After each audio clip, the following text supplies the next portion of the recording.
कला संस्कृति या संस्कार के करे उजागर।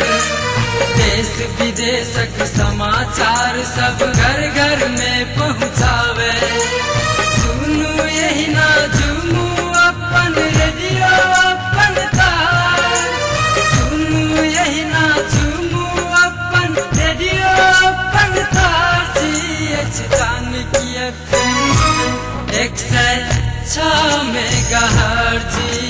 Janaki FM 106 megahertz.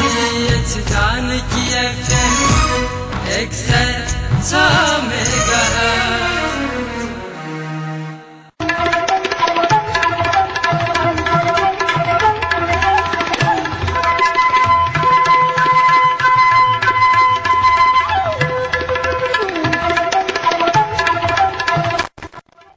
नमस्कार, जानकी FM 106 मेगाहर्ट्ज जानकी समाचार में अपने के स्वागत है। राजन से सुनल जाऊ समाचार।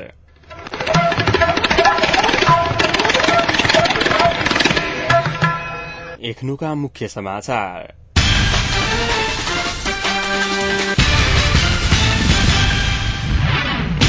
संघीय लोकतांत्रिक मोर्चा आह्वान केने नेपाल बंद कारण आई जनकपुर सहित देशभरक जनजीवन प्रभावित। संघीयता के मुद्दा छोड़ के नहीं मिलत प्रधानमंत्री भट्टराई कहब।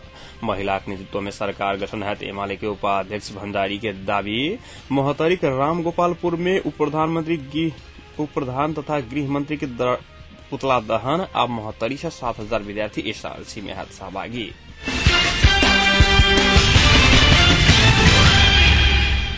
संघीय लोकतांत्रिक मोर्चा आह्वान कहने वंश जनकपुर सहित देश भरक जनजीवन प्रभावित पड़ला। बंद कारण देशभर सार्वजनिक यातायात साधन सब संचालन हो बन्ने सकला कारण यात्री के पैघ समस्या के सामना कर रहल छन्। तेना शिक्षण संस्थान कल कारखाना उद्योग दुकान ठप भेला। बंदकर्ता सब भोरे से जनकपुर सहित देशभर के मुख्य स्थान में प्रदर्शन शुरू कलका। निष्पक्ष चुनावी सरकार गठन हो प्रभाग, महंगी स्थानीय निकाय के भ्रष्टाचार रोक प्रभाग, स्थानीय निकाय के तत्काल चुनाव हो प्रभाग तथा सहज रूप में नागरिकता पावा के लगायत मांग मोर्चा बंदक आह्वान कने छल। बंद करा रहल कार्यकर्ता सब राजधानी के विभिन्न स्थान से पकड़ाव पड़ला। बंदक क्रम में पुलिस, एम्बुलेंस लगायत अत्यावश्यक सेवा गाड़ी सब के कोनो अवरोध नहीं कर के बतौलाक बादो आइ भोर राजधानी में भोरे माउंटेन टेलीविजन के गाड़ी में तोड़फोड़ सेहो कल गेला। एहि बीच बंदक अवज्ञा केने कहे सिंदुली के माझीटाड़ में एक मोटरसाइकिल पर तोड़फोड़ कर गला। आइ भोर 8 बजे माझीटाड़ में ज 3 व 3255 नंबर के मोटरसाइकिल में तोड़फोड़ भला। एम्हर बंदक प्रभाव मोहतरी, सिराहा, सप्तरी लगायत मधेसक जिला सब में सेहो देखल गेला।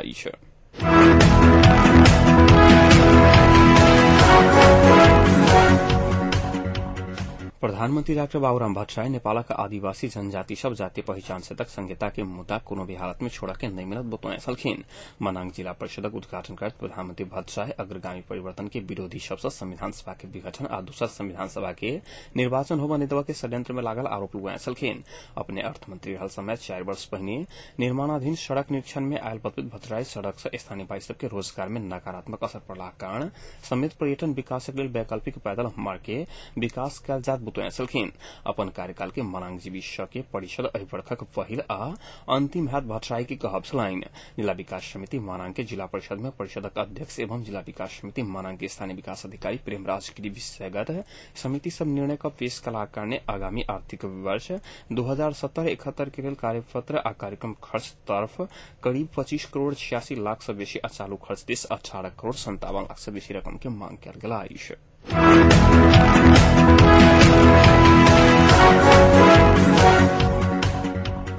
नेकपा एमाले के उपाध्यक्ष विद्यादेवी भण्डारी दोसर संविधान सभा के निर्वाचन पश्चात महिला के नेतृत्व में सरकार निर्माण है दावी किया। 103 अंतर्राष्ट्रीय श्रमिक महिला दिवस के पूर्व संध्या में आई रिपोर्टर्स क्लब नेपाल आयोजना करने साक्षात्कार में उपाध्यक्ष भण्डारी दोसर संविधान सभा के निर्वाचन पश्चात महिला के नेतृत्व में सरकार बनल दावी केने छली। साक्षात्कार में उपाध्यक्ष भण्डारी 33% महिला अधिकार के आंदोलन भ रहल समय आ 50% सहभागिता के आंदोलन शुरू करके चेतावनी दैत 53% महिला रहल अवस्था में 50% से कम समझौता नहीं निकाल जा सकबा के स्पष्ट कैल छली। नेपाली कांग्रेसक नेत्री सुजाता कोइराला लोकतंत्र के संस्थागत विकासक लेल लड़ल दल से प्रधान न्यायाधीश के नेतृत्व में सरकार बनाब सहमति कऽ ओहि के विरुद्ध लागल आरोप समेत लगौने छली। कोइराला शक्ति पृथकीकरण के पक्ष में पार्टी रहल उल्लेख करैत ओहि के विरुद्ध सहमति करब पार्टी से केकरो अधिकार नहीं देल गेल समेत दावी कैने छली। एकीकृत नेकपा माओवादी निकट अखिल नेपाल महिला संघ क्रांतिकारी संयोजक सीता पोखरेल नेपाली महिला सब के नेतृत्व के अवसर दिला पर पुरुष सफल ढंग से प्रधानमंत्री चलाए दावी करैत नेपाली महिला सब नेतृत्व आ योजना निर्माण में सक्षम रहल तर्क कैने छली। गैर सरकारी संस्था महासंघ के अध्यक्ष शर्मिला कार्की शक्ति पृथकीकरण में समझौता नहीं कल जा सकबा कहैत एकेटा व्यक्ति प्रधान न्यायाधीश आ प्रधानमंत्री होब नहीं सका के तर्क कैने छली।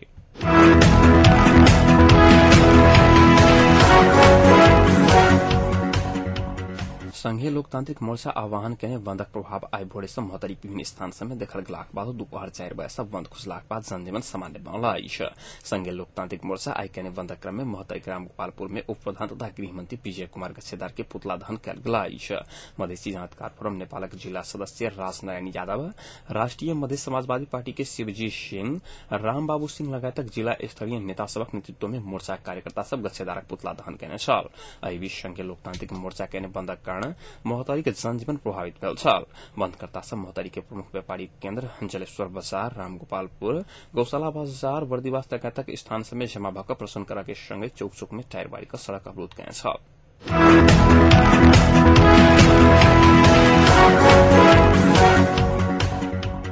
नागरिक दैनिक के गाड़ी ऊपर आई सिराहाक मिर्चा भेल आक्रमण प्रेस स्वतंत्रता ऊपर के आक्रमण रहल कहत नेपाल पत्रकार महासंघ सिराहा घोर निंदा कयलक अछि। सिराहाक विभिन्न संचार माध्यम में कार्यरत पत्रकार सब समेत एहि समाचार के विशेष प्राथमिकता में दैत तत्काल प्रेस के गाड़ी में तोड़फोड़ करवला सब के पकड़ाव का कार्रवाई आगाड़ी बढ़ावा समेत मांग कयल गेल अछि। घटना के विरोध करैत नेपाल उद्योग वाणिज्य संघ लगायतक सिराहाक विभिन्न सरोकार वाला निकाय समेत आपत्ति जनालक अछि। मांग पूरा करब के मांग करैत आंदोलन कर रहल प्रेस ऊपर आक्रमण का आंदोलन सफल नहीं हैत कहैत गाड़ी तोड़फोड़ के घटना निंदनीय आ भर्त्सना योग्य रहल स्थानीय विभिन्न राजनीतिक दलक नेता सबके कहब रहल अछि।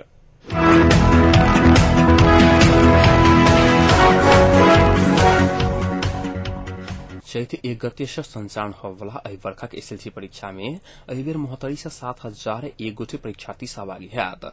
महतरी से 6256 गोटे नियमित आ 745 गोटे एग्जामिनेड परीक्षार्थी एसएलसी में सहभागी है। जिला शिक्षा कार्यालय महतरी जनौलक अछि। परीक्षा संचालन के लिए महतरी में 22टा परीक्षा के निर्धारण कयल गेल महतरी के जिला शिक्षा अधिकारी कृष्ण पोखरेल जानकारी देने छलखिन। परीक्षा संचालन के लिए आवश्यक तैयारी मिलाब फागुन 28 गते जिला शिक्षा कार्यालय जलेश्वर में सरोकार वाला सबके छलफल के लिए बसाल गेल पोखरेल बतौने छलखिन।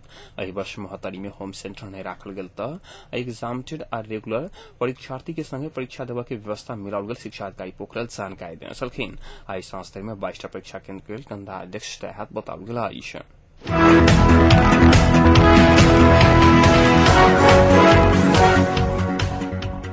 सप्तरी के 14 गांवी के 18,500 गोटे के पूर्ण साक्षर बनावा के उद्देश्य से जिला शिक्षा कार्यालय सप्तरी 6 से 40 अनौपचारिक कक्षा संचालन कर लागल अछि। जिला शिक्षा कार्यालय द्वारा आयोजित अनौपचारिक शिक्षा के लिए प्रशिक्षक प्रशिक्षण शिकाई के 2 दिनक तालीम आइ राजविराज में सम्पन्न भेल अछि। आबय वाला फाल्गुन 29 गते से अनौपचारिक शिक्षा लागू भेल गांवी सम्मिलित कक्षा संचालन कयल जाय शिक्षा कार्यालय के शाखा अधिकृत विजय कुमार मंडल जानकारी देने छलखिन।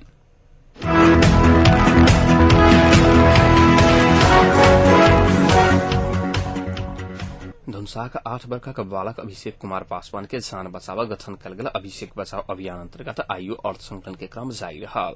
आई 45,885 रूपया संकलन भेल अछि। अभियान अंतर्गत एखन धरि कुल 4,27,564 रूपया संकलन भ चुकल अछि।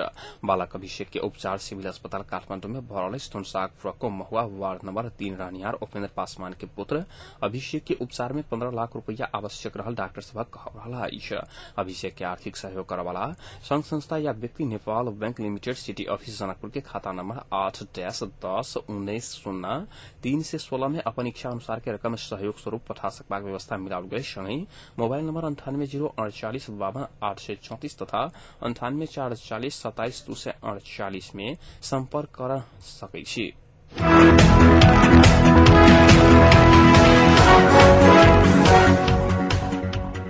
जिला विकास समिति सिंधली में आर्थिक वर्ष 2070-71 के लिए तैयार करने 2 अर्ब 99 करोड़ 10 लाख रुपया के प्रस्तावित बजट सार्वजनिक कयल गेल अछि। जिला विकास हॉल में एक कार्यक्रम के बीच सार्वजनिक कयल गेल बजट में चालू खर्च साधारण देश करीब 1.25 करोड़, पूंजीगत खर्च विकास देश 1 अर्ब 71 करोड़ रहल अछि। बीतल वर्ष के तुलना में ई बजट 19.81% सँ बेसी रहल जिला विकास समिति सिंधली जनौलक अछि। कार्यक्रम में सिंधली में गरीबी घटाव वाला प्रमुख विकास नीति रहल सार्वजनिक कयल गेल अछि।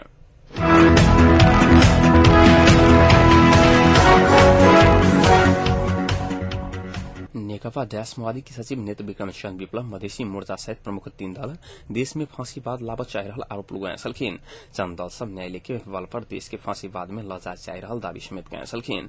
क्रांतिकारी पत्रकार महासंघ नेपाल पाल्पा आइ तानसेन में कहने पत्रकार सम्मेलन में चंद अपना के राजनीति से असफल सिद्ध क चुकल 4 दल प्रधान न्यायाधीश के कभर में फेर देश के कठिन परिस्थिति में ल जाय के दुष्प्रयास कए स्पष्ट कए छलखिन।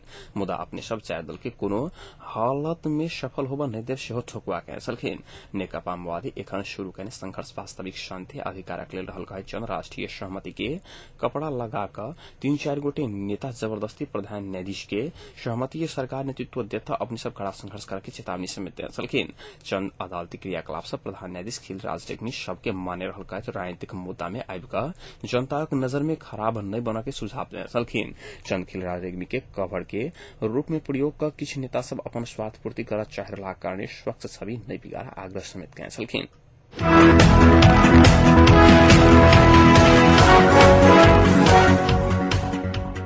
प्रधान न्यायाधीश खिलराज रेग्मी के प्रधानमंत्री बनाबन नहीं मिलत कहत पड़ल मुद्दा के सुनवाई आवला क्षेत्र 1 गते होबाक बताओल गेल अछि।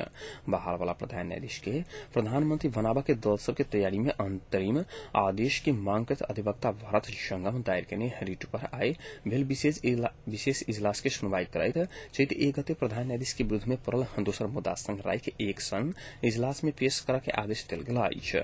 जंगम दायर केने रिट में प्रधान न्यायाधीश कल्याण श्रेष्ठ, गिरीश चंद्र लाल आ सुशील के विशेष इजलास में सुनवाई भेल बताओल गेल अछि। अधिवक्ता ओम प्रकाश आरल द्वारा दायर भेल रिट पर सेहो क्षेत्र 1 गते विशेष इजलास से सुनवाई हैत।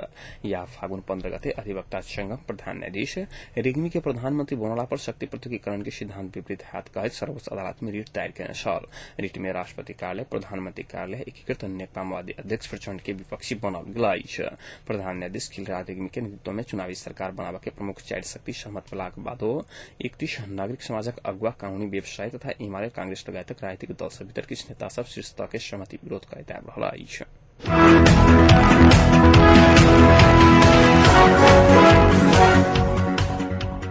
नेकपा एमाले झापाक मुख्य 4 पद में सहमति भेल अछि। पार्टीक जारी नवम जिला अधिवेशन मुख्य पद सब अध्यक्ष, उपाध्यक्ष, सचिव आ उप सचिव में सहमति जुटौलक अछि। जलनाथ खनाल आ केपी शर्मा ओली पक्षी नेता सब बीच एहि सँ पहिने नेतृत्व के विषय में तीव्र विवाद भेल रहितो दुनू पक्ष मुख्य 4 पद मध्ये 2-2टा पद पाबऽ लगलाक बाद सहमति भेल एमाले स्रोत जानकारी देलक अछि। सहमति अनुसार अध्यक्ष में फेर खनाल पक्षीय रवीन कोइराला चयन भेला अछि। उपाध्यक्ष में पूर्व सभा सदस्य हो रहल केपी शर्मा ओली पक्षक मानल जाय वाला गौरा दह के दीपक कार्की चयन भेला अछि।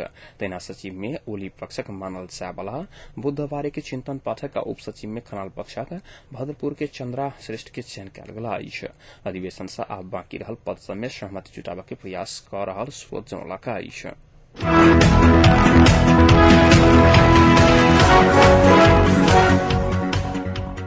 विदेशक प्रसंग सीरिया में विद्रोही सब संयुक्त राष्ट्र संघक 20 गोटे शांति दूत के बंधक बनौलक अछि।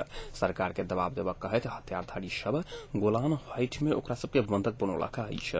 वो सब राष्ट्रक कर्मचारी के सीरिया आ इजरायल के सीमा से नियंत्रण में लेल गेल बीबीसी जनौलक अछि। या मुर्गा शहीद बताव वाला विद्रोही समूह इंटरनेट में वीडियो संदेश जारी करैत सरकारी सेना जमला गांव से नहीं छोड़ धरि बंधक बनाओल गेल राष्ट्र संघक कर्मचारी के नहीं छोड़ के बतौने छलखिन।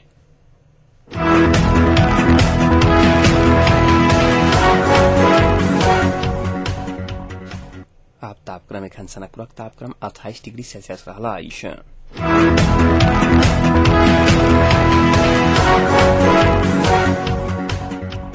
प्रमुख समाचार अंत में पुनः एक बेर फेर सँ।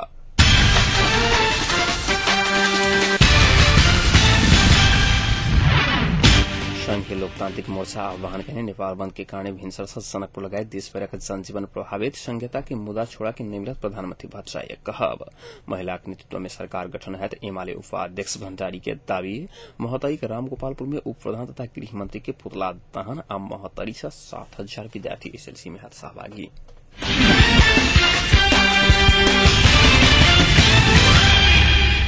अधिक संग एक नुका जानकी समाचार एक सम्पन्न होते पुनः 9:55 जानकी समाचार संग उपस्थित रहेटा करब ताधिकले सुनते जानकी फेंक से 100 मेगाहर्ट्ज। नमस्कार।